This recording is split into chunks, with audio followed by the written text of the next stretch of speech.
आपको जानकर ये बड़ा आश्चर्य हुआ होगा कि पिछली वीडियो में हमने क्या देखा। पिछली वीडियो हमने देखा कि कैसे आज का इंसान टाइल लगा के घूम रहा है, बड़े बड़े एरोप्लेन में घूम रहा है, हवाई जहाज में घूम रहा है। इतना डेवलप हो चुका है कि पहले ज़माने में क्या था, नंगा रहने वाला था।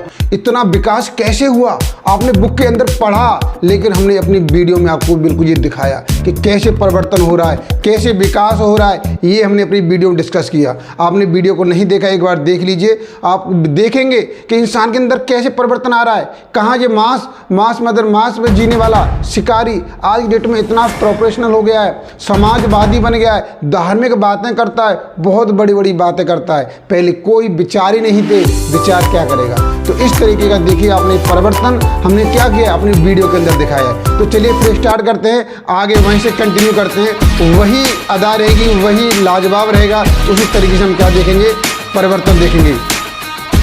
फिर यहाँ पे देखिए ये मैं सारा डिस्कस कर चुका हूँ। ये पूरा डिस्कस हो चुका है हमारे अंदर। ये सब कुछ मैंने बता चुका हूँ। कैसे पाषाण काल था, पत्थर को खेती करना सीखा, पशु पालना सीखा, ये सब कुछ डिस्कस कर चुके हैं। ये आपका ताम पाषाण काल का है। और यहाँ पर आप डिस्कस करने वाले हैं प्रोटो हिस्टोरिकल। ये डिस्कस करेंगे इसके अंदर क्या है, सबसे बड़ी इसकी क्वालिटी क्या है। देखिए यहाँ पर आप देख लीजिए, मैंने आपको पहले ही बताया था कि हमने हिस्ट्री को 3 पार्ट में डिवाइड कर रखा है। कौन से पार्ट है? 3 पार्ट। फर्स्ट पार्ट क्या है? प्राग ऐतिहासिक, इसे क्या बोलते हैं? प्री हिस्टोरिक बोलते हैं, प्री हिस्टोरिक। और सेकंड पार्ट क्या है? Proto historic. देखिए सबसे पहले आपको एक चीज़ समझना होगा, एक चीज़ बड़ा ध्यान से समझना होगा कि प्रोटो हिस्टोरिकल कैसे आया। कैसे समझिए कि हम हमेशा एक चीज़ बोलते हैं, हमेशा नॉर्मल हमारे व्यवहार में एक चीज़ दिमाग में भरी पड़ी है, पुराना नया। तो 2 ही चीज़ थे, 2 ही काल है हमारे पास। एक तो पुरा, ठीक है, पुरा पाषाण काल, ध्यान से समझेंगे सभी लोग, पुरा पाषाण काल। और ये नेक्स्ट क्या है हमारे पास? नव पाषाण काल। ये 2 ही कंसेप्ट निकले भाई, 2 ही कंसेप्ट निकले। नहीं सॉरी, यहाँ पर ऐसे नहीं, पुरा पाषाण काल नहीं, मैं यहाँ पर ये तो डिफाइन कर चुका हूँ। मैंने बोला यहाँ पर एक बोला, चलिए मैंने बोल दिया प्राग ऐतिहासिक, ठीक है, प्राग ऐतिहासिक बोला,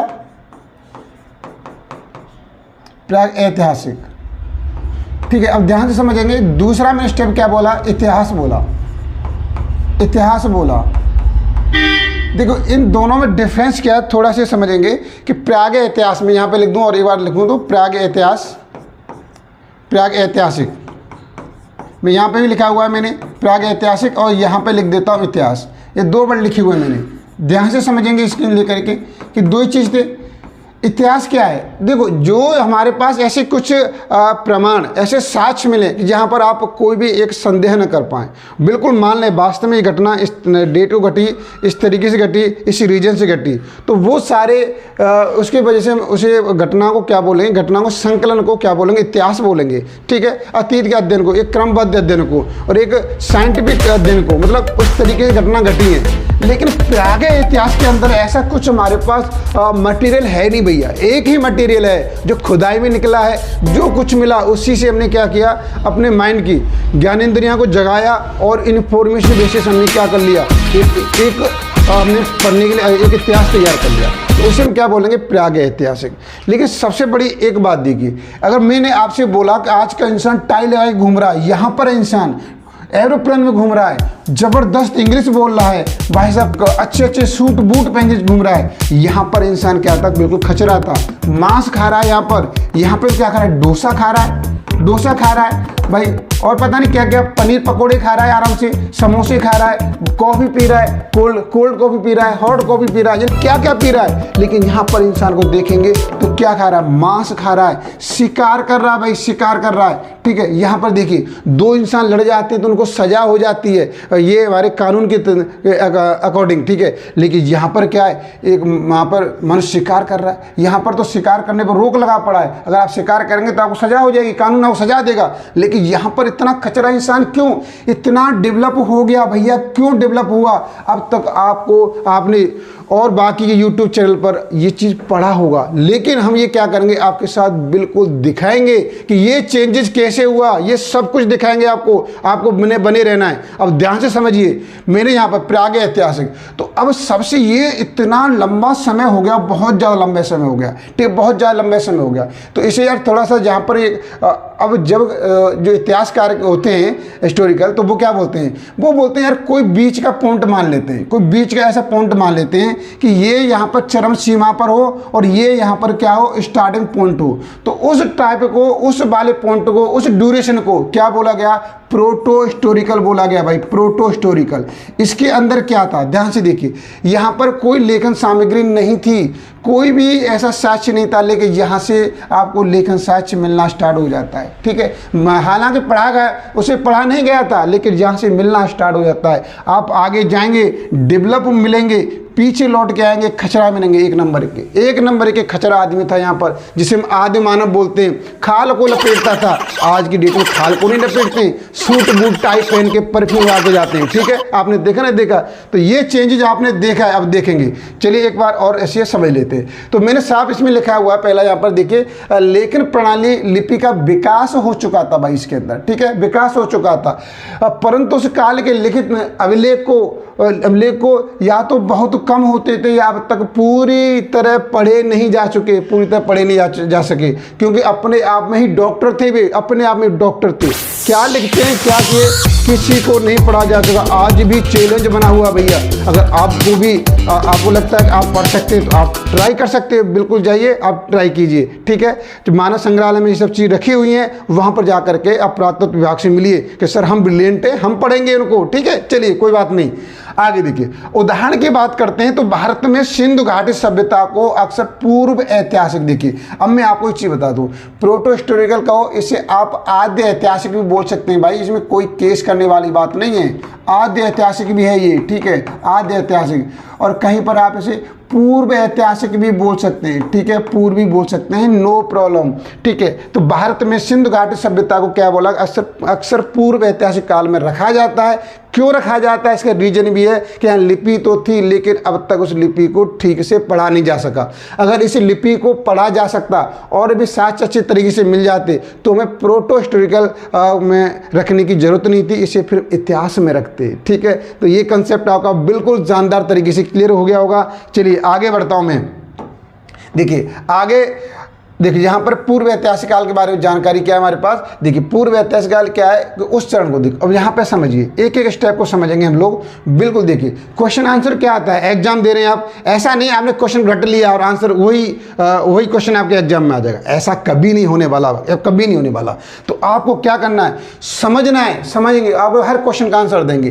पूर्व ऐतिहासिक काल का हो, प्रोटो हिस्टोरिकल को उसकी विशेषता क्या थी, इसकी विशेषता पढ़ेंगे भाई। इसकी विशेषता पढ़ ली आपने तो मैं समझता हूं आप एक भी क्वेश्चन नहीं छोड़ेंगे, एक भी क्वेश्चन नहीं छोड़ेंगे यार। बहुत देखिए, सिर्फ ध्यान से एक बार विशेषता समझ लीजिए आप। देखिए अब ध्यान से समझेंगे तो हमारे पास क्या दे रखा है यहाँ पर, पूर्व ऐतिहासिक काल उस ऐतिहासिक चरण को कहा जाता है जो पूरा ऐतिहासिक और ऐतिहासिक काल के बीच आता है। देखो अभी मैं डिस्कस किया था ना, वही चीज़ बता रहा हूँ किसान में।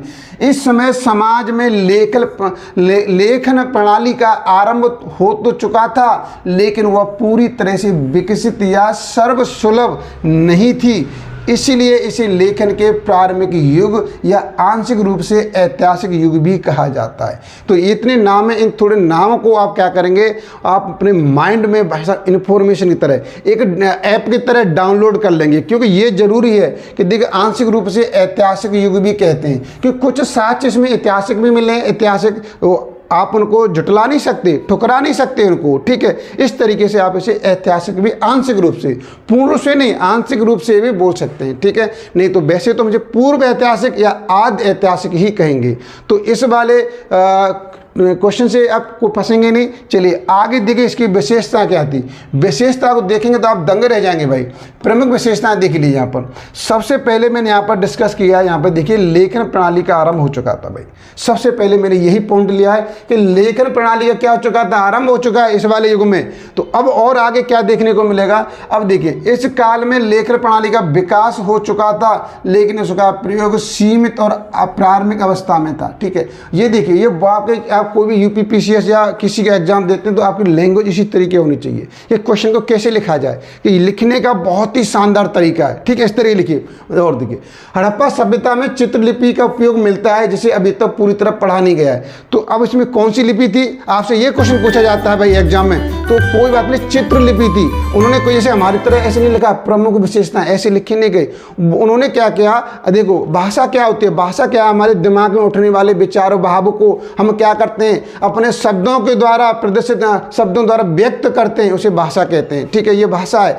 तो उनकी भाषा क्या थी, तो वो अपने भाषा को चित्रों के द्वारा, अब देखिए चित्रों के द्वारा क्या करते थे, प्रेजेंट करते थे। अब देख लीजिए यहाँ पर, ठीक है, चित्रों द्वारा क्या करते थे, प्रेजेंट करते थे। ये समझ में आ गया, यहाँ पर ये हो गया। चलिए आगे देख लीजिए आप लोग। अब देखिए और क्या था यहाँ पर, सेकंड पॉइंट, ये पहला पॉइंट समझ में आ गया, लेकिन प्रणाली का आरंभ हो चुका था, लेकिन प्रणाली पूरी तरह से विकसित नहीं थी। और सेकंड पॉइंट पे जाएंगे हम, तो सभ्यताओं का उदय, उस टाइम पे क्या होता, सभ्यताओं का उदय हो गया था। सो और भी सभ्यताएं जाग रही थी भाई, और भी सभ्यताएं फल फूल रही थी उसी समय में, समकालीन समय में और भी सभ्यताएं फल फूल रही थी। कौन कौन सभ्यताएं फल फूल रही थी, देखिए इस काल में हड़प्पा, सिंधु घाटी सभ्यता, ठीक है, मिस्र सभ्यता, मेसोपोटामिया की सभ्यता, चीन और की प्राचीन सभ्यताएं फली फूली।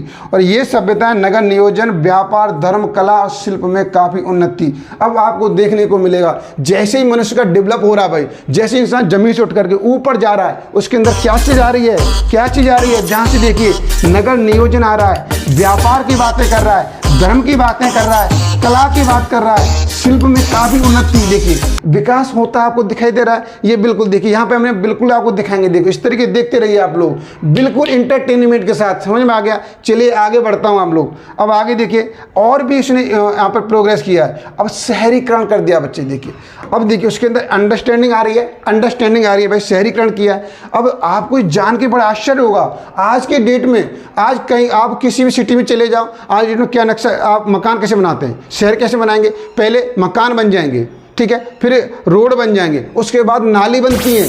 तो इसलिए आपने देखा होगा थोड़ी सी बारिश होने पर हर किसी भी शहर को उठा लो भैया, किसी भी शहर को उठा लो, पानी भर जाता है हर तरफ से। तो क्यों, आज का इंजीनियर बता, इतना पढ़ा लिखा होने के बाद, या तो इंजीनियर की इसमें विफलता कहो या गवर्नमेंट की पॉलिसी को विफलता कहो। इस तरीके से आपने देखा है सारे जगह पर, कहीं भी किसी शहर में चले जाओ, विफलता क्या हो रही है, फेल हो रही हैं। शहरीकरण जो बसावट हुई है वो पूर्ण रूप से उचित तरीके से नहीं हुई है। लेकिन आप पुराने से देखेंगे तो अब आपको दंग लगेगा, आश्चर्य होगा कि ये कैसे हो गया। देखिए यहाँ पर जानकारी दीजिए।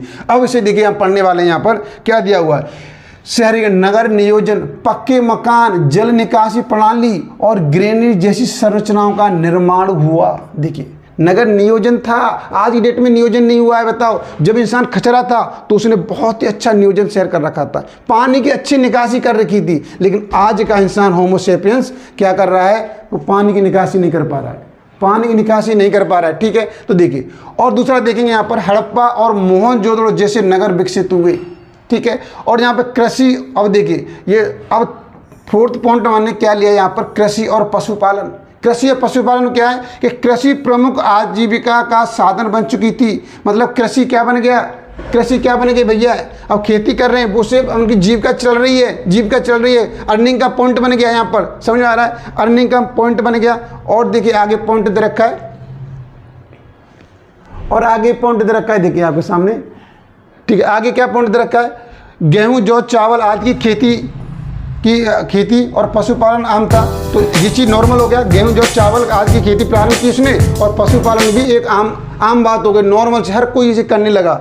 व्यापार और संपर्क, भैया व्यापार भी, अब देखो संपर्क होना स्टार्ट हो गया। अब उन्होंने व्यापार में भी उन्नति कर ली, देखा आज के, अब आपको दिखाई दे रहे होंगे आज के लक्षण डेवलप होना स्टार्ट हो गया है, हो गया ना, हो गया। तो मैंने कहा ना, मैं आपको पूरा दिखाऊंगा, आप देखेंगे, माइंड में वो इमेज बनेगी कि कैसे आदि मानव से आज होमो सेपियंस बन गया, इतना एडवांस बन गया, इतना सोचने वाला बन गया भाई, बहुत सोचने वाला बन गया, ठीक है। अब व्यापार की बात कर रहा है, ठीक है। यहाँ से इंसान सेटिस्फेक्शन नहीं है, इंसान के अंदर सेटिस्फेक्शन ना कल था, ना आज है और ना आगे होगा। तो देखिए अब सेटिस्फेक्शन नहीं है, वो खेती करना सीख गया है, पशुपालन करना सीख गया है, अब व्यापार पे आ गया। व्यापार में क्या कर रहा है, ध्यान से देखिए, व्यापार में कर रहा है स्थानीय और अंतर्राष्ट्रीय व्यापार। बाप रे बाप, स्थानीय बेसिस पे व्यापार कर रहा है और अंतर्राष्ट्रीय बेसिस पे व्यापार कर रहा है। ये कहाँ से मिलेगा, मेसोपोटामिया जैसे देशों से होने लगे थे। अब इसका कैसे मालूम चला मैं, तो भाई इसके खुदाई में कुछ मोहरें मिली हैं जो मेसोपोटामिया की सभ्यता से मिलती हैं और बाकी सभ्यता से मिलती हैं। इसी बेस पर हम कह सकते हैं कि पहले क्या था भाई, व्यापार होता था, तभी वहाँ की कुछ जो मोहरें जो करेंसी थी वो मिली हुई वहाँ पर, ठीक है, कुछ सिक्के मिले हुए हैं। और आगे देखिए, और समुद्री और स्थल मार्गों से वस्तुओं का आदान प्रदान होना, बाप रे बाप, देखो कितना डेवलप हो गया। अरे देखिए कहाँ बताइए, मांस को कच्चा ही खाता था, फिर पका के खाना सीख गया। और आज की डेवलपमेंट देखिए, उसने समुद्री मार्ग और स्थल मार्ग को भी नहीं छोड़ा है, समुद्री मार्ग स्थल मार्ग को नहीं छोड़ा है। देखिए कितना डेवलप होता जा रहा है, आप देख, आपको दिखाई दे रहा होगा। चलिए नेक्स्ट वाले पॉइंट पहुंचते हैं। देखिए आगे देखिए, यहाँ पर धार्मिक विश्वास, अब यहाँ पर आ गया एंट्री मार दी धार्मिक विश्वास ने। अब यहाँ पर एंट्री मार दी भाई धार्मिक विश्वास ने, आपको देख के जानकर अब देखिए समझ लीजिए, इसे धार्मिक विश्वास ने एंट्री मार दी है। देवताओं की पूजा करना स्टार्ट कर दिया, विशेष रूप से प्रकृति देवताओं। देखिए अंतर देखो, पहले के में और आज के मान में क्या है, पहले प्रकृति को देवता मानता था और मातृ देवी की पूजा होती थी, ठीक है, मातृ देवी की पूजा होती थी। पूजा पद्धति मूर्तियों पशुपतिनाथ जैसे प्रतीकों में दिखती थी।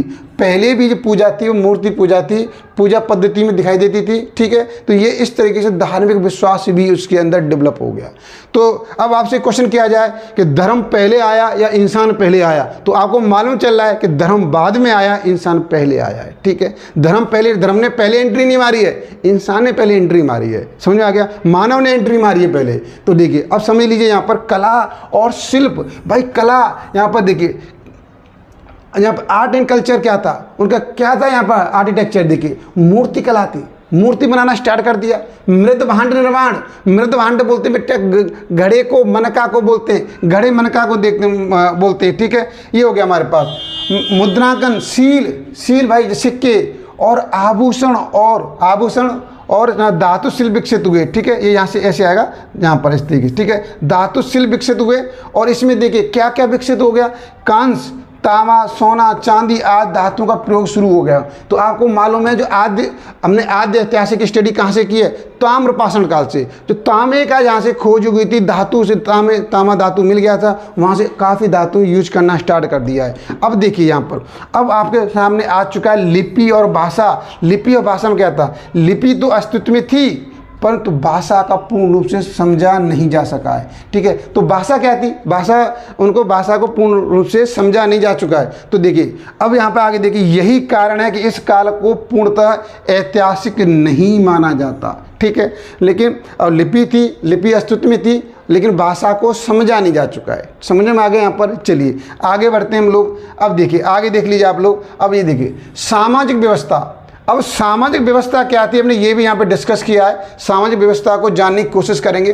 देखिए आज देखो, हमेशा ध्यान रखिए, जब भी हम इतिहास के अंदर डिस्कस करेंगे सामाजिक व्यवस्था की जरूर करेंगे और आज की सामाजिक व्यवस्था से कंपैरिजन करते हैं कि भाई पहले की सामाजिक व्यवस्था क्या थी और आज की सामाजिक व्यवस्था क्या है। आज की सामाजिक व्यवस्था में अगर इस वाले पॉइंट का प्रभाव ज़्यादा है तो क्या इसका प्रभाव पहले से चला आ रहा है या अभी हुआ है, तो ये हमें क्या करना पड़ेगा, समझना पड़ेगा, ठीक है। बिल्कुल समझिए। अब यहाँ पर आप इस वाले पॉइंट को देखते हैं तो आपको मालूम चलेगा कि यहाँ पर क्या है, सामाजिक व्यवस्था कैसी थी। समाज में विभाजन दिखाई देने लगा। देखिए अब ध्यान दीजिए, पहले समाज में कोई विभाजन नहीं था, कोई धर्म नहीं था, कोई जाति नहीं थी, कुछ नहीं था भाई, कुछ नहीं था। लेकिन अब जैसे मनुष्य क्या होता है, डेवलप होता जा रहा है, तो समाज में विभाजन शुरू होना स्टार्ट हो गया। तो देखिए ये भी मैं आपको बताऊंगा, मैंने आपको बताया ना, इंसान पहले आया, धर्म ने बाद में एंट्री की। अब धर्म ने एंट्री कर दी, धर्म ने एंट्री करते हुए क्या हो जाएगा, इंसान का विभाजन स्टार्ट हो जाएगा, ठीक है। विभाजन होना स्टार्ट हो जाएगा। तो जहाँ पर आपका फिर आपको जितने ब्राह्मण, क्षत्रिय, शूद्र, वैश्य सब देखने को मिलेगा। लेकिन शुरुआत में सभी एक थे, लेकिन बाद में विभाजित हो गए। देखिए ध्यान से देखिए, समाज में विभाजन दिखाई देने लगा, जैसे कारीगर, किसान, व्यापारी आदि वर्ग बन गए थे। चलिए यहाँ तक तो कहीं तक बिल्कुल सही है, यहाँ तक कोई परेशानी नहीं थी। काम के आधार पर वर्ग बना लिए, ये किसान वर्ग है, ये व्यापारी वर्ग है, ये वैश्य वर्ग है, ठीक है, ये कारीगर वर्ग है, इस तरह ये मजदूर, इस तरीके से उन्होंने एक वर्ग बना लिए। लेकिन आगे जाएंगे यही आपको व्यवस्था विफलता होने दिखेगी, यही एक कुरूपता का रूप ले लेगी। देखिए हम बिल्कुल आगे स्टेप बाय स्टेप समझाएंगे, एक भी स्टेप मिस नहीं होगा। देखिए ध्यान से देख लीजिए आप लोग। अब आगे देखिए स्त्रियों की स्थिति कैसी थी। देखिए जब भी इतिहास पढ़ेंगे हम स्त्रियों की स्थिति को जरूर डिस्कस करेंगे, क्योंकि स्त्रियों की स्थिति आपने देखा होगा पुराने काल से, पुराने काल में बहुत अच्छी थी, लेकिन बीच में बहुत ज़्यादा खराब हो गई। लेकिन अब धीरे धीरे आपको देखा होगा स्त्रियों की स्थिति सुधरती जा रही है और काफ़ी हद तक स्ट्रॉन्ग होती जा रही है, ठीक है। तो इसे हम डिस्कस करेंगे जरूर, यहाँ पर हर काम उसमें करेंगे। स्त्रियों की स्थिति सम्मानजनक थी, मातृ सत्ता के प्रमाण मिलते हैं। उस समय क्या थी, मातृ सत्ता के। आज जैसे हमारे देश में अब तो हमारे भारत को पुरुष प्रधान देश कहा जाता था और कहा भी जा रहा है, लेकिन थोड़ा सा अब बीच वाली स्थिति हो गई है। अब बीच वाली स्थिति हो गई, ध्यान दीजिए। पहले मातृ सत्तात्मक था, ठीक है, मातृ, फिर हो गया पितृ, हो गया पितृ। अब ये बीच वाली स्थिति हो रही है, ठीक है, बीच वाली, ये कम होता जा रहा है, ये बढ़ता जा रहा है, ठीक है। तो ये इसकी सत्ता बढ़ती जा रही है, इसकी कम होती जा रही है, और ये कंडीशन ये आएगी कि मातृ सत्तात्मक दोबारा हो जाएगा और पितृ सत्तात्मक हट जाएगा, ठीक है। तो इस तरीके से रिजल्ट मिल रहे हैं। अब देखिए तो ये प्रमाण मिल रहे हैं। अब कंक्लूजन क्या निकला है, तो निष्कर्ष हम क्या देना चाहेंगे यहाँ पर कि पूर्व ऐतिहासिक काल मानव सभ्यता के विकास की एक महत्वपूर्ण कड़ी है। यह काल लेखन के आरंभ और सामाजिक सांस्कृतिक संगठन के गठन का चरण था, जिसने आगे चलकर पूर्ण रूप से ऐतिहासिक युग की नींव रखी। इस युग का अध्ययन हमें सभ्यता के क्रमिक विकास की झलक देता है, ठीक है। तो ये देखिए आप किसी भी यूपीएससी पीसीएस का अगर क्वेश्चन लिखते हैं तो इस तरीके की झलक आपको क्वेश्चन के अंदर भी देनी पड़ेगी, क्वेश्चन के अंदर देनी पड़ेगी। तो इस तरीके आप क्वेश्चन को लिखेंगे और फिर आपसे एनालिसिस करेंगे, तो आपको लगेगा बाप रे बाप, बहुत अपने क्वेश्चन से आप सेटिस्फाई हो जाएंगे, तो आपको लगेगा बहुत अच्छा है। तो काफ़ी इन्फॉर्मेशन आपको इसमें मिला है, इससे आप क्या कर सकते हैं, क्वेश्चन के आंसर दे सकते हैं। चलिए आगे और भी देख लेते हैं। अब देखिए, अब बारी हमारी दिखाने की। अब इसे आप देखिए भाई, अब देखिए आप इसे देख लीजिए, इंडस वैली सिविलाइजेशन क्या है भाई, इसे देख लीजिए। तो यहाँ पर आपको दिखाई दे रहा है, देखिए ये ईंटों का मकान था, ईंटी मकान है, यहाँ पर किसान खेती कर रहा है, ठीक है, खेती कर रहा है यहाँ पर देखिए। और ये कंकाल मिला हुआ है, देखिए यहाँ पर एक कंकाल मिला हुआ है, देखिए ये यहाँ पर क्या है, खेती है, यहाँ पर ये ईंट या पक्के मकान से दिखाई दे रहे हैं आपको। यहाँ पर देखिए इंसान क्या कर रहा है, खेती कर रहे हैं, यहाँ पे काट रहे हैं ये। और ये कंकाल मिले, देखिए भाई ये कंकाल है यहाँ पर, ठीक है, कंकाल दिखाई दे रहे हैं आपको। ये इसकी खोपड़ी है, देखिए ये दो आंखें इसकी, देखिए ये मुंह फाड़े पड़ा है। ये क्या है, मन का। तो ये क्या कर रहे हैं, पुरातत्व विभाग के जो ऑफिसर होते हैं, तो वो क्या कर रहे हैं, इसकी निरीक्षण कर रहे हैं, ठीक है, चेक कर रहे हैं भाई कि यहाँ पर क्या है, ठीक है। आगे देखिए, चलिए आगे बढ़ता हूँ फिर आप लोग, अब मैं आगे बढ़ता हूँ इसका, देखिए और देखिए अब आप देखते जाइए। अब यहाँ पर ये देखो, भारत में पूर्व ऐतिहासिक काल के उदाहरण, ये थोड़ा सा आपको देखिए, ये ड्यूरेशन भी हमें लेके चलना है, ये हमारा भी काम का है, ठीक है, ये हम जरूर लेके चलेंगे। अब इसे आप एक बार रीड कर लीजिए कि यहाँ पर भारत में पूर्व ऐतिहासिक काल, पूर्व ऐतिहासिक को आप क्या समझेंगे, आद्य ऐतिहासिक समझेंगे, ठीक है, आप इसे आद्य ऐतिहासिक समझेंगे, आद्य ऐतिहासिक। तो अब इसमें सभ्यता कहो या समूह कहो, सही है, सभ्यता समूह हो गया। अब देखो काल दे रखा है इसमें और उसकी विशेषताएं दे रखी हैं। ये इस तरीके के क्वेश्चन बहुत पूछता है कि सिंधु घाटी की सभ्यता है, तो ये कौन से ड्यूरेशन में थी, तो 2600 से लेकर के 1900 ईसा पूर्व, ठीक है, ये दे रखा है। तो अब इसमें कुछ विशेषताएं क्या थी भाई, इसमें विकसित नगर थे, जल निकासी प्रणाली बहुत ही अच्छी थी, कुछ मोहरें मिली हैं, लेकिन लिपि अब तक नहीं पढ़ी गई है। ये इसकी विशेषताएं शॉर्ट में हो गई, ठीक है बच्चे, शॉर्ट में हो गई। अब आगे पॉइंट पर आते हैं। अगर मेहरगढ़ की सभ्यता को बात करते हैं, मेहरगढ़ की सभ्यता को बात करते हैं तो 7000 से लेकर 2500 ईसा पूर्व, ठीक है। ये कहाँ पर है मेहरगढ़, ये पाकिस्तान के अंदर है, पाकिस्तान में इस समय। और ये आपके सुलेमान किरथर के बीच में मेहरगढ़ पड़ता है। यहाँ पर गेहूँ जो के साक्ष्य मिले 7000 ईसा पूर्व मिले, ठीक है। तो यहाँ पर देखिए, यहाँ आपको कृषि की शुरुआत। लेकिन अब सबसे मैं आपको बता दूं फिलहाल की रिसर्च में क्या हुआ है, लेहुरादेव में 9000 ईसा पूर्व मिले। तो ठीक है, अब तक में इसे प्राचीन मानते आए थे, लेकिन इससे भी और प्राचीन मिल गया 9000 ईसा पूर्व। ये कितना है, 7000 ईसा पूर्व है। तो लेहुरादेव में चावल के साक्ष्य मिले फिलहाल की रिसर्च से। तो कृषि की शुरुआत मिट्टी के बर्तन प्रारंभिक घर यहाँ से स्टार्ट हो गए थे। ठीक है, अब यहाँ पर कुछ दक्षिण भारत की लौहयुगीन सभ्यता के बारे में डिस्कस कर लेते हैं। ये क्या थी, 1200 से 500 ईसा पूर्व। ठीक है, 12 से 500 ईसा पूर्व, अभी 3 से ताज़ा थी, ये पुरानी थी, ताज़ा है। तो यहाँ पर क्या हो गया था, कुछ चित्रलिपि के संकेत और मगर अस्पष्ट, चित्रलिपि के संकेत मिले लेकिन अस्पष्ट मिले। ठीक, क्लियर नहीं है, अस्पष्ट मिले। समझ आ गया यहाँ पर। चलिए आगे देखते हैं हम लोग। अब कुछ यहाँ पर दिखाने की बारी है आपको। जी, ये मेहरगढ़ की सभ्यता है। ठीक है, तो प्राचीन कृषि के साक्ष्य मिले यहाँ से। गेहूँ और जौ की खेती देखने को मिली है, 7000 ईसा पूर्व है। और सुलेमान कीर्तर पहाड़ी के बीच में ये मिला है। ठीक है, ये हमारे पर मेहरगढ़ की सभ्यता है। और आगे देखिए यहाँ पर, ये आपके दक्षिण भारत में मिला है। आपको देखिए क्यों यहाँ पर इस तरीके भवन निर्मित हो गए थे। ठीक है, देखिए यहाँ पर इस तरह की सभ्यता मिली है यहाँ पर, आर्ट एंड कल्चर। तो इस तरीके से मिला है, हमें देखने को देख क्या ज़बरदस्त बना दिया है। तो कलाकारी थी, कितना अच्छा था यहाँ पर आर्किटेक्चर, देखिए बहुत ही ज़बरदस्त था। ठीक है, ये चीज़ क्लियर हो गई हमारे पास। देखिए तो यहाँ पर साफ दिया हुआ, देखो यहाँ एक भवन निर्माण हो रहा है। ठीक है, इस तरीके से निर्माण था, आप देख सकते हैं। और आगे देखिए यहाँ पर, अगर हम इसे अब बात करें, अगर विश्व लेवल में बात करें, तो यहाँ पर आपको दिखाई देगा कि विश्व में पूर्व ऐतिहासिक काल के कुछ उदाहरण भी देखने को मिलते हैं। तो इन उदाहरणों को देखना पड़ेगा, ऐसी बात नहीं है, ये उदाहरण भी देखने पड़ेंगे। तो यहाँ पर देखिए सबसे पहले क्षेत्र दे रखा है आपके सामने। क्षेत्र क्या दे रखा है, और सभ्यता दे रखा है, और विशेषताएं दे रखी हैं। तो क्षेत्र के साथ सभ्यता है। तो देखिए सबसे पहले हमने क्या लिया, मिस्र ली कि मिस्री सभ्यता क्या थी, ये प्रारंभिक मिस्रवासी थी। ठीक है, इसे बोलते हैं प्री डायनेस्टिक इजिप्ट बोलते हैं। ठीक है, अब इनकी विशेषता क्या थी कि चित्रलिपि थी, यहाँ भी चित्रलिपि थी, लेकिन लेखन का व्यवस्थित उपयोग नहीं था। यहाँ पर भी लेखन का व्यवस्थित उपयोग नहीं हुआ था। लेकिन अब यहाँ पर मेसोपोटामिया की सभ्यता की बात करते हैं, तो उसे उरुक काल बोलते हैं। ठीक है, जो जब उरुक काल डिस्कस करेंगे वहाँ बता देंगे आपको। तो उरुक काल, तो इसे उरुक पीरियड हो गया। तो अब यहाँ पर क्या था, प्रारंभिक लेखन, लेकिन पूरी तरह ऐतिहासिक नहीं है। ठीक है, तो वही जो ये आपको पूरी सभ्यता के अंदर यही कमी मिलेगी कि वहाँ पर लेखन तो था, लेकिन उसे पढ़ा नहीं जा चुका। ठीक है, लेखन था, उसे पढ़ा नहीं जा चुका। अब चीन की सभ्यता के बारे में बात करते हैं, तो इसे लॉन्गसॉन की संस्कृति बोलते हैं। सही है, लॉन्गसॉन संस्कृति बोलते हैं। यहाँ पर क्या था, हमारे पास कुछ प्रतीक चिन्ह मिले, कुछ प्रतीक चिन्ह भी मिले, और लिपि का प्रयोग भी हुआ। यहाँ पर लिपि का प्रयोग हुआ। ठीक है, तो ये चीज़ हमें बिल्कुल यहाँ पर देखने को मिली है। देखिए अब आगे, और देखिए यहाँ पर आगे अब अगर आप डिस्कस करते हैं, तो यहाँ पे देखो ये मिस्र के, मिस्र के हम इस तरीके से मिले। लेकिन यहाँ पर अगर हम ऐसे कंपेरिजन करें, तो हमारे भारत की जो सभ्यता थी, सिंधु सभ्यता, जो पूरे विश्व में सर्वप्रथम शहरी माना गया है, शहरीकरण हुआ है। जो शहर का जो एक कंसेप्ट आया था, वो हमारे यहाँ पर आया था सिंधु सभ्यता का। सिंधु सभ्यता उसका एक जीता जागता उदाहरण है, देख सकते हैं। ठीक है, पूरे विश्व के अंदर ये मिस्र का उसके था, कुछ समझ नहीं आ रहा है यहाँ पर देखिए। और ये देखिए, ये भी मैंने मिस्र के वहाँ से लिया है। तो ये इनके क्या थे, ये देवी देवता थे उनके। ठीक है, ये आपको दिखाई दे रहा है, ये क्या थे, देवी देवता थे मिस्र के। ठीक है, ये क्या थे, देवी देवता थे। तो देखिए इस तरीके से उन्होंने देवी देवता को माना हुआ है, इस तरीके से देखिए।